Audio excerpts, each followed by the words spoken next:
Get ready! Remember Me is an incredibly ironically titled game developed by Don't Nod Entertainment. I say its title is ironic because no one remembers it. I do. Then again, I also remember El Shaddai, so not sure if that counts for anything. Starting life as a PS3 exclusive titled Adrift, it was cancelled and resurrected by Capcom as a multi-platform title to be released on PS3, Xbox 360, and Steam.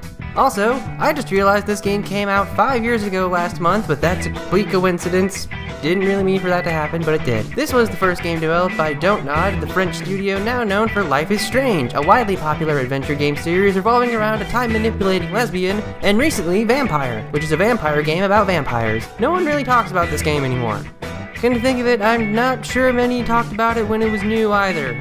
I thought it would be fun to take a look back at this little forgotten title, so here are my overview, review, tips, tricks, and general thoughts of the game. Let's get started, shall we? You know that one Cyberpunk story? It's that. I'm not kidding. If you have played any Cyberpunk video game ever in the history of forever and ever, you know the plot of this game. It's the future, and things are all bad and stuff because an evil megacorporation is using technology to suppress or divide the population. You play a capable fighter who, of course, is the only hope to stop them, and the city is divided between stinky, sweaty, sticky slums that probably stink of sewage and spoiled sausage, and glisteningly clean, shiny cities where no one cares about people living in said slums. Sound familiar? Of course it does. In this particular game, the evil corporation controlling the city of Neo Paris, no seriously, that's what it's called, is known as Memori. Having developed a way to digitize, store, replace, chopped, mince, and flambe memories, they get the public addicted to removing the painful ones full of gore and spiders, and reliving the nice ones full of tiny dogs and ice cream. This is pretty bad for reasons, I guess, so a guy named Edge recruits people to bring them down called errorists. See what they did there? This includes Nilin, the main character imprisoned at the start of the game for reasons we don't know and got her memories forcibly removed from her head. Now, Nilin's a young, attractive person with crazy colored hair, so she's clearly going to be the hero we need to save the world. I'm not really sure I can trust someone to do that when their idea of combat gear consists of a stylish top and tight jeans, but I'm definitely not complaining. As all Cyberpunk stories go, she does have a unique ability, but I'll get to that later. Also, like all Cyberpunk stories, the story presents questions and issues relating to the modern day. Specifically, the prevalence of social media and how it might evolve in the near future. By the way, don't forget to subscribe, ring the bell, and follow me on Twitter, okay? Okay. Another aspect the game wanted to focus on is the self-discovery of the protagonist with amnesia and all. Again, if you've seen any Cyberpunk story, you probably know where this story turns out. It's so predictable, I'm just going to go ahead and tell you how it ends. I'm really gonna do it, so you better get ready, you hear? Here we go, this is the ending of Remember Me.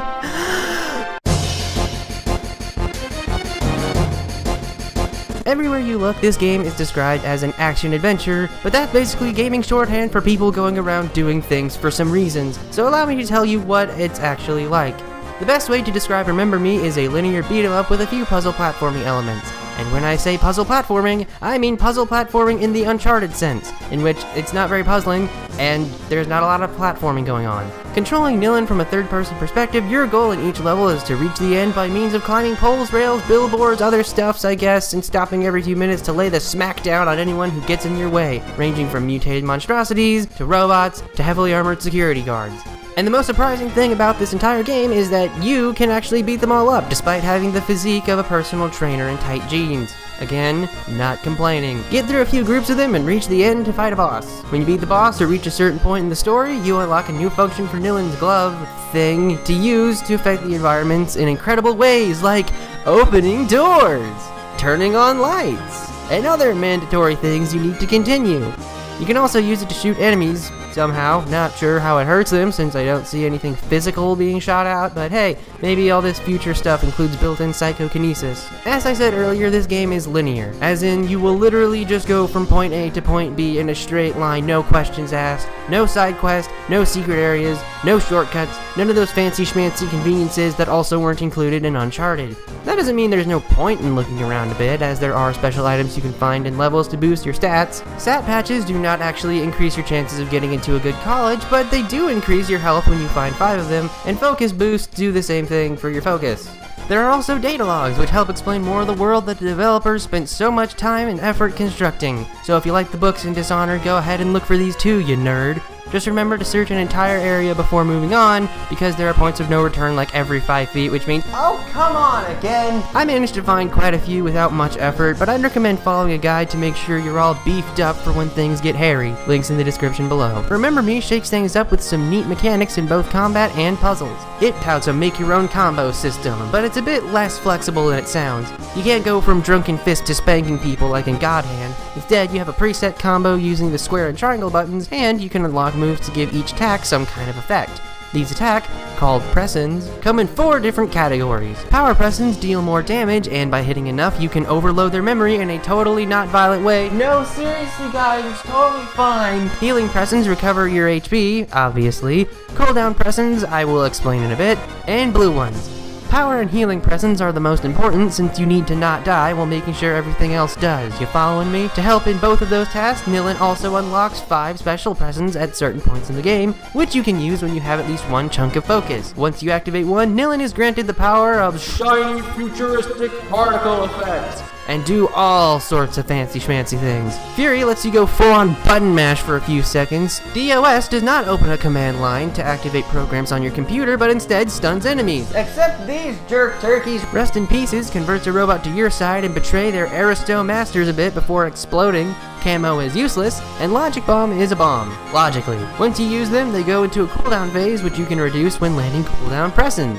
See, I told you I'd come back to explain it. You'll also need them later on in the game because they decided to add in an enemy who can instantly set off all your supers into 2-minute cooldowns, which is fine. No, really, it's just fine. I'm not mad. Why would I be mad? Just because the fights revolve around swarming groups and it's really hard to keep track of when one of these duck nuggets will take all my powers and yep, it's totally fine! Another useful mechanic is dodging. Just tap a button and you'll roll off in whatever the direction you aim the stick. Remember, your job is to not die and make sure everything else does, so it's kind of important. Since most of your opponents are sci-fi riot cops and robots, it might be a good idea to get the hang of this. One of the most vital aspects of this is dodging over your opponents. Since enemies are inevitably going to swarm you in battle and attack before you can finish the longer, more damaging combos, you have the ability to simply continue it after playing a bit of leapfrog. It only works when dodging directly over the enemy for some reason though, so keep that in mind. You'll need to improve your skills in the combat because you don't have much to work with at the start. Luckily, punching people makes you stronger by way of earning a PMP. Basically this game's experience points, but they were too hip to call it what people usually call it. Once you've gained enough, you can unlock one of a handful of pressins. Another way to gain PMP is by finding these weird little glowing bugs around the levels and shooting them in the face. Again, links in the description below. Just in case that was too long, which it probably was, let's just sum up the gameplay real quick. Remember Me has you go through linear stages, as in seriously straight lines, solving very easy environmental puzzles, and beating people up in totally not lethal ways. Again, guys, it's totally fine. No, I'm sure they're fine. The biggest selling point of the game is the sections where you remix people's memories, which I save for last, because it's the least used and creepiest mechanic. Nilin's special ability that she's contractually obligated to have as the hero of a cyberpunk story is the power to alter people's memories. At 4 points in the story, she reaches her hand back to the fancy glowing hologram on the back of everyone's necks and you get to mess around with a critical memory they have. By changing specific features in each and causing a different chain reaction, you achieve a different outcome and alter their personality in the real world. Spoiler, 3 of them involve the murder of a loved one. Have fun with that, you sickos! Just go through the scenes and mess around with stuff until you find the answer. That about covers the gameplay. Now on to... It's not super spectacular, but it does a lot of interesting things that unfortunately just fall short of its potential. The story isn't the most original, but the world they made is really interesting to me, at least when it comes to aesthetics. The presentation as a whole is really appealing to me, and I really like the architecture of the city, even if the climbing paths are uncharted levels of telegraphed and obvious. The outside levels are definitely more appealing than when you go inside, since they feel more open and bright compared to levels like the prison. It's also dark and mechanical and oh my gosh, that's right! The presentation is probably one of the best parts of this game, especially the soundtrack. Gameplay wise, the combat can be kind of repetitive and even outright annoying in some cases, like when needing to use the DOS on a boss when basic surrounding enemies are immune to it. The memory puzzles were my favorite part, if only because I haven't played a game with a similar mechanic, even if most of them involve making someone believe someone they love was murdered. One weird thing I noticed this time was the glitches. Nothing game breaking, but there was this one where I stayed in combat mode after a long boss battle, and I couldn't leave the area because I can't actually do interacting with the environment when I'm in combat mode. I had to restart from the checkpoint and redo the whole fight, but that was fine, I guess, whatever. Overall, I like playing through the game. I wouldn't say it's an absolute must play, but I still definitely recommend it if you find it for cheap. Now for a few pieces of advice to make your playthrough a bit easier. When you get the chance, make your short combo all healing presence. That way, when you inevitably run low on health from everyone ganging up on you, you can just mash the square button by channeling the power of an aggravated woodpecker and eternally pray to whatever deity you believe in that you'll make it through. That was my plan. When you reach a boss fight, however, fill it with cooldown since most of them require use of a certain super crescent. The camo move isn't very useful by the point you get it in the story, so don't waste focus on it. When facing a group of guards, take control of a nearby robot if available. Not only will you deal a good amount of damage when they explode, you'll take out a long-range enemy. Follow the guide!